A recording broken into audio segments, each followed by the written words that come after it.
Hey everyone, and welcome back to this week's episode of Saterview. I'm Caverly Dayhill, and I'll be your host for today. First up, we're going to Mr. D for an interview about Veterans Day.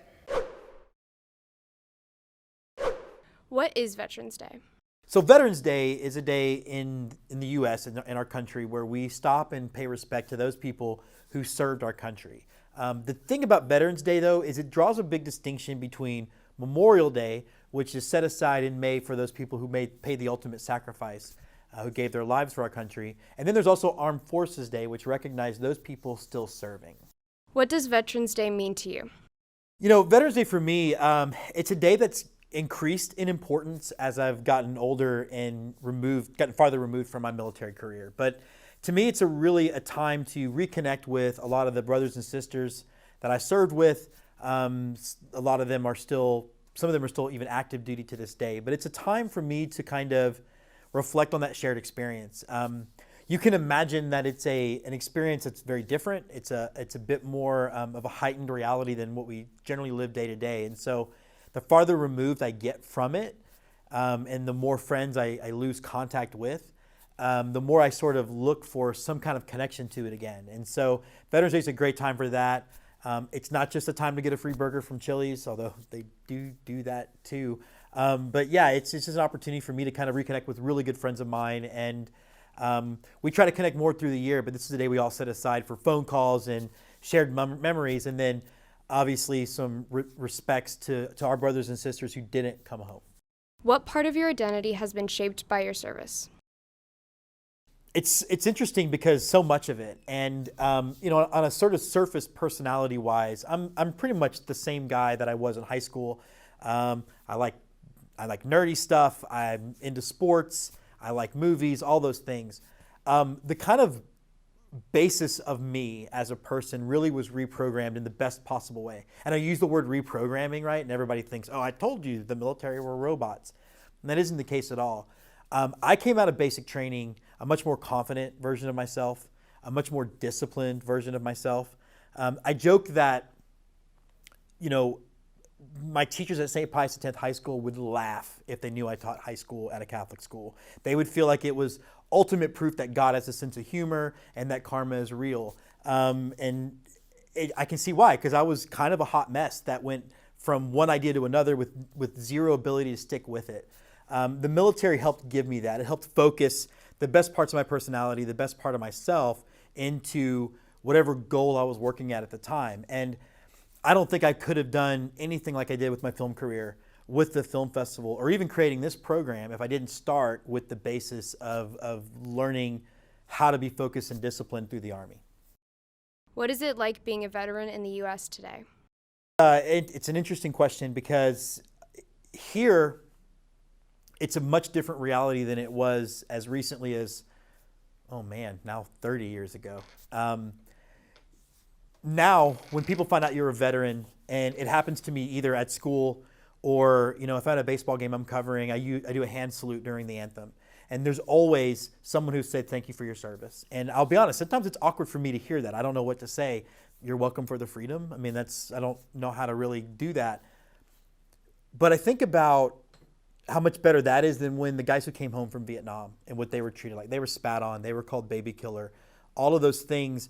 And I just can't imagine surviving the most horrific experience of your life and then coming back to another almost equally, at least emotionally horrific experience. So, for me now, there's a lot of stuff that I still have to deal with from the military. I'm pretty open about talking about PTSD stuff because we have to be talking about it. Otherwise, it's why we lose so many veterans every day, because it's hard to wrap their head around. But I think at the end of the day, I'm really thankful to be a veteran in this era than I would have been at any other. Has being a veteran influenced how you teach? Yeah, I think I rule my classroom with an iron fist, and I think that's what it comes from. No, I think, it's interesting because I teach film, and I know that teaching film is easily dismissed as a class that's maybe unimportant. And if you're trying to compare me to the biology teacher, absolutely, I get it. Ms. Thurman, I know you teach some science of sorts. I don't know.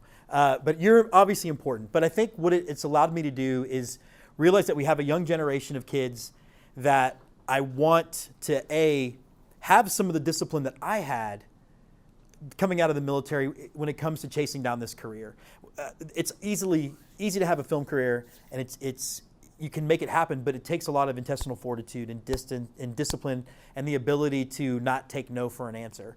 And so I hope to impart that, but I also want them to realize, like, look, we are living in a society where we have a lot of comfort and a lot of, I know the word privilege is like a word that everybody kind of freaks out today, but it's true. Like, we have more privilege living in America than someone who was born somewhere else. And I want them to at least have appreciation that the reason why all these kids can decide freely that I'm going to go to school and study this, or I'm going to do this with my life, is because we have a whole generation of Americans who willingly paid the ultimate sacrifice for that right. And as long as I can impart a little bit of that, then it's worth it to me. Do you have a special connection with other veterans? I do, and what's interesting about some of that is on the surface, there's not a whole lot of us in common, really, because the military is like everywhere else. It's a really nice microcosm of the country, and so there are certain things that a lot of vets are into. I'm not a hunter, and that's a big thing they do. I don't know why I'd willingly be cold and wet, but that's a thing. But there is obviously a common ground. And it was funny because at St. Michael's, they had a military day at the football game, and you had clusters of vets, and somehow we had all found our branch. So I was hanging out with a bunch of Army dudes, and there were Navy guys and Air Force guys. So it was definitely something that kind of was special to share. Next up, we're kicking off our movie reviews with Ted Lasso. Take it away, Luke. Hello, it's Luke's movie and TV show review, and today we're talking about a show which came out last August and is very well known, called Ted Lasso. Ted Lasso is a sports comedy about a soccer coach named Ted Lasso, who used to be a college football coach, and he is now hired to coach a struggling soccer team in England. This is Ted learning how games can end in ties and how games are played in 2 halves instead of 4 quarters. At first, Ted is not welcomed into the organization, and he struggles to lead the team while still trying to learn the game. And Ted Lasso is currently on its 2nd season right now, and it's planning to have a 3rd season coming out soon. So a couple of my favorite things about Ted Lasso is it's a really creative show, there's some really funny characters, and there's some really good actors. And my favorite line in the show is definitely, "Be a goldfish," which is something Ted says all the time. Now, going for the parts I didn't like, I really couldn't see much that people wouldn't like about this show. It's super funny. The only part I could see people not liking is the storyline because of maybe different paths characters took that they didn't want them to. So to wrap this up, I really enjoyed watching this show, and I would definitely suggest it to y'all if you haven't watched it already. And overall, I definitely give it a thumbs up. Next up is Seder on the Street with Clark.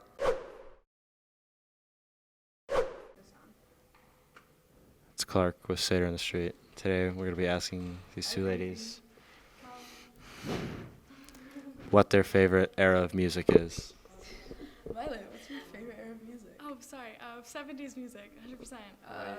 90s. 90s? Who do you like from the 90s? Nirvana, Alice in Chains, Metallica, Pearl Jam. My mom knew Kurt Cobain. That's it, folks.